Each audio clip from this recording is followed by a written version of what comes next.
So the surgery has occurred. Understandably, he's not in a great way. Obviously, they were pretty certain of the damage, that it was a broken jaw at the time, and whilst there was some endeavour to try and get him back out on the ground, it was pretty clear very quickly that he was in a lot of pain, a lot of discomfort. So typical broken jaw at this stage, from what we know, which is looking at about a 6 to 8 week, with some pretty difficult days ahead for him. Diet-wise, we're talking soups? Yeah, we're talking all that, liquid diet, coming to terms with some metal in his mouth, all the rest of it, yeah. And in terms of his replacement, is it a pretty straightforward one in your eyes? Nathan Bassett seemed to think so this morning on the radio. Did he? Yeah, I would have thought so. Look, I think when we had Alir come into the club, Tommy Cleary in great form and Tom Jonas as an outstanding captain, it was always going to be tight for spots. And with Trent McKenzie having a fairly limited preparation, finishing 5th in the best and fairest and being voted our most improved player even at his ripe old age, he was pretty stiff to miss out. So it's a pretty competitive spot, that key defensive spot, and we're pretty lucky, and it's been unfortunate for Trent that he's missed out, but we're pretty lucky that we've had him waiting in the wings ready to go, and he's playing great footy. So he had a different dynamic. Clubs is super lockdown defender, but with the way that Trent kicks the footy, can he add something? Oh, he'll add something. I think most people see his elite foot skills, and we do as well, that will be a great inclusion, but his contest is the thing that sets him almost apart from the others when he's really in good form. His contest is elite, and he's taken some of the biggest scalps in footy. And the other two were Husto and Lockie Jones. They played some football? Yeah, I would imagine both of those guys will be available this week. Obviously, there's some training to get through this week with a Sunday game. They'll get a bit more training this week, and whether they're in the frame for the AFL or the SANFL, we'll be happy to have them back. Brett, how do you deal with what Ken described as a pretty clear information as to what makes Port Adelaide not win? We've been able to boil it down a little bit further and be able to present it to the players in a way in which they can deal with it. Yeah, I think when it was at its most rawest after the game, I think it was pretty clear. And if I go back to the Brisbane game where we were beaten around the ball, our contest wasn't as strong as theirs. I'm not saying ours wasn't acceptable. It wasn't as strong as theirs. There were some similarities in this game, but it was different. We were beaten for a little bit of depth around the ball, not just hardness and hunt. We were beaten for a bit of depth and also some spread. And I think what the Dogs did show is they've got elite hand skills, that if you're not right on in the contest and you can't get enough pressure on, they'll really expose you. So, yeah, I mean, there's some similarities, but this one was a little bit different. Do you know what it happens once? It might be an outlier. Twice you get buried. Third time around you've got to deal with it. So how do you deal with it? Yeah, well, I think we need to be really, really clear what our group's good at as well. Whilst we are dealing with it and putting it on the plate of the player and making sure they're fully aware that when these things drop or dip, we're in some danger, but also not to be distracted too much by just that and not honing in on our own strengths. I think at times we haven't had them on display for long enough. I think we showed in that second quarter centre bounce, stoppage dominance, territory and hunt were pretty hard to play against, but at the moment it's been a while since we put 4 quarters together. So what is it, talent or technique?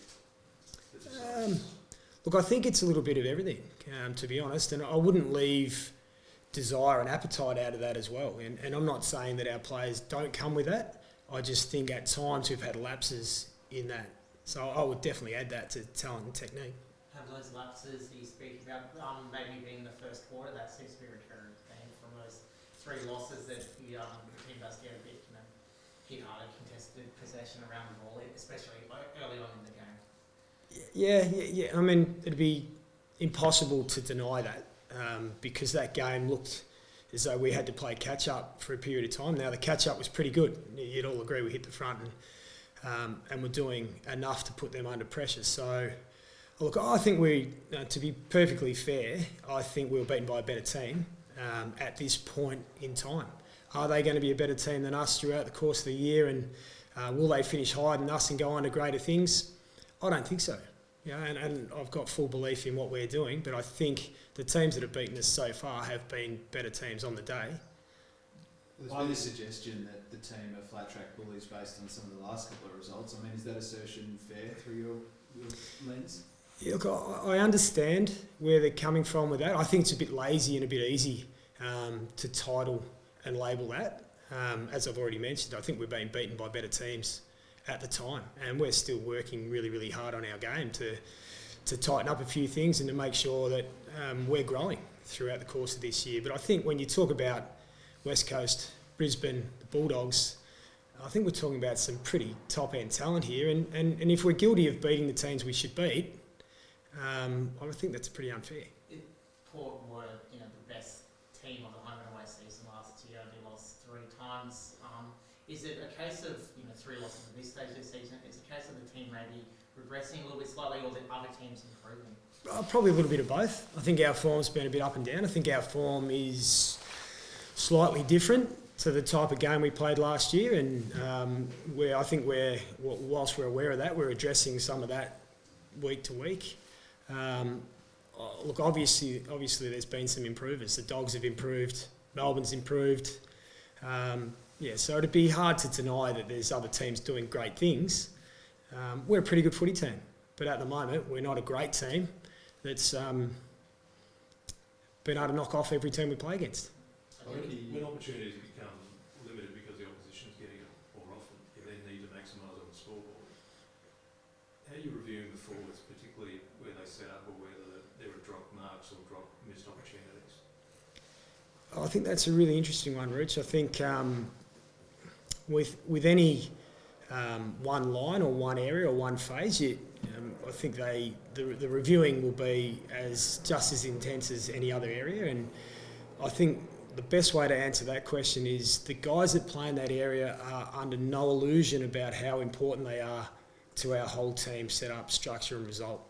Whether it is being outmarked or whether it is capitalising on opportunities, they're fully aware of that. Now, do they think they're shooting the lights out right now for 4 quarters?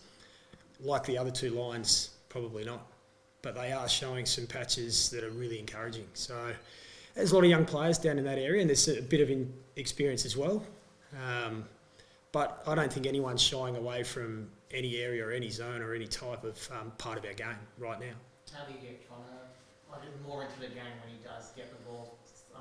Things seem to happen. How do you get him to do that more for longer, I guess? Oh, look, Connor's just another one of our developing young players that we have high expectations of. He showed some signs on the weekend of the elite player he will become and that he's shown glimpses of. He's had a limited preparation, I think you'd understand. But he is a player we need in great form for us to get where we want to get to. Boki and Ali have been playing really well, but the midfield hasn't been winning clearances. Is there enough depth in there at the moment? There are a few guys injured. Do you feel like you've got enough midfield depth? Yeah, I think so. I mean, it's obviously it'll be quite a topical week this week. We just come up against probably the most potent midfield in the competition that runs deep to the point where Adam Jalor plays outside the centre square for the majority of the game. So, I think we've got the talent. I think we're working on the depth. We've got some guys out of the team in Dersma and Butters at the moment. I think, but if you're talking overall depth from week to week, I think we're in a good space. Yeah. As far as you play Collingwood this week, I know it's looking a little far ahead, but if the team wins, are you going to whack the prison bars on again in the rooms?